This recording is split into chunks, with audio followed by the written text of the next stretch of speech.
და აი 30 დღის შემდეგ პატარებიც დაიბადნენ. სასურველია მეორე დღესვე შევამოწმოთ ბუდე.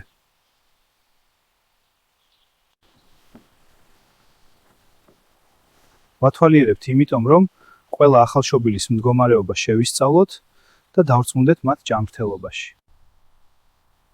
სიკვდილიანობის შემთხვევაში თუ არ გამოვანთავისუფლეთ ბუდე ცხედრისგან, ეს გამოიწვევს ბაქტერიების გავრცელებას, რაც ფატალურია მთელი ბუდისთვის.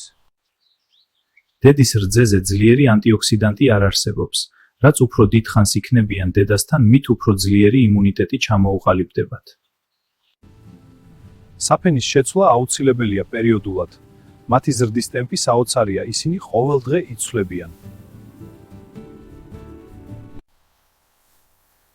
დედიდან ასხლეტვამდე კარგია თუ მივცემთ პრობიოტიკებს, მაგალითად პრესანს, რათა უფრო სწრაფად მოხდეს იმუნიტეტის და კუჭნაწლავის სისტემის მოძლიერება.